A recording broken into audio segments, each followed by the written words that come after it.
కుటుంబ కలహాలతో భర్త ఆత్మహత్యకు పాల్పడి మరణించిన సంఘటన కరీంనగర్ జిల్లాలో చోటు చేసుకుంది.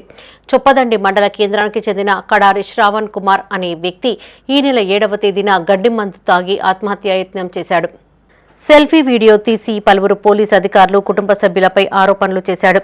కుటుంబ సభ్యులు హుటాహుటిన కరీంనగర్లోని ప్రైవేటు ఆసుపత్రికి తరలించి చికిత్స అందించగా ఆదివారం ఉదయం మృతి చెందినట్లు వైద్యులు తెలిపారు. కాగా తన ఆత్మహత్యకు పోలీసుల వేధింపులే కారణమంటూ తీసిన సెల్ఫీ వీడియో వైరల్గా మారింది. దీంతో శ్రావణ్ కుమార్ మృతదేహాన్ని పోస్టుమార్టం నిమిత్తం పోలీసులు కరీంనగర్ ప్రభుత్వ ఆసుపత్రికి తీసుకుని వచ్చారు. బంధువులు ఆందోళన చేస్తారు అన్న అనుమానంతో భారీ బందోబస్తు ఏర్పాటు చేశారు.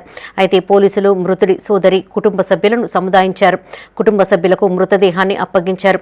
తన సోదరుడికి అన్యాయం జరిగిందని, గతంలోనే పెళ్లి చేసుకున్న నీలిమతో వివాహం చేశారని మృతుడి సోదరి వనజ ఆరోపించింది. సోదరుడి ఆత్మహత్యకు కారకులైన మహిళా పోలీసు సీఐ భార్యపైన చర్యలు తీసుకోవాలని డిమాండ్ చేసింది. తమ్ముడు కడారి శ్రవణ్ కుమార్ ఆయన ఎంఆర్ఓ ఆఫీస్ రెవెన్యూ డిపార్ట్మెంట్లో రికార్డ్ అసిస్టెంట్గా చేస్తాడు. ఇక్కడనే సవరం సీటుకు చెందిన బత్తుల నీలిమ అనే అమ్మాయిని పెళ్లి చేసుకున్నాడు. పెళ్లి చేసుకున్నాక ఒక ఊరికి ఫంక్షన్ అని పోయి ఆడ లొల్లయిందని చెప్పి తీసుకొచ్చి ఇంట్లో కుటుంబ పంచాయతీ అన్నారు.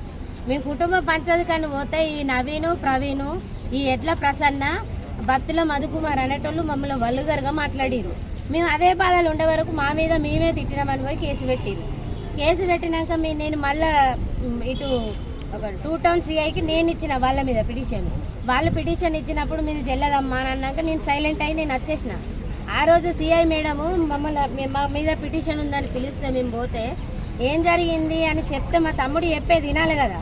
మా తమ్ముడికి ఇట్లా జరిగింది అని చెప్తే నువ్వు చెప్పే సాటభారత వినడానికి వచ్చినారా, నేను జాబ్ చేసుకునేదాన్ని, నీది అడ్డమైన కేసులు పెట్టి నూకుతాను నన్ను అన్నది మా తమ్ముడిని గల్ల బట్టి నూకేసింది. తమ్ముడు సైకో, వాడు దొంగ లంగ, వాడు పెద్ద చీటరు అని మాట్లాడింది. చీటర్ అని మాట్లాడినప్పుడు నేనేమడిగినా, సరే వాడు చీటరే, మరి ఆమె ఎక్కడ సంసారం చేస్తే మేము కొట్టినాము, మాకు కూడా సాక్ష్యాలు ఇస్తే మేము స్టేషన్ బెల్ తీసుకుంటామన్నాం. నువ్వు ఎక్కువ మాట్లాడితే నేను మొన్ననే చెప్పినా నీ మీద దొంగ కేసు పెడతానని, ఇప్పుడు కూడా పెడతాను, బాగా మాట్లాడకు, నువ్వు నకరాలు చేస్తున్నావాయే అని మా తమ్ముడిని ఇష్టం ఉన్నట్టు తిట్టి మమ్మల్ని తిట్టింది.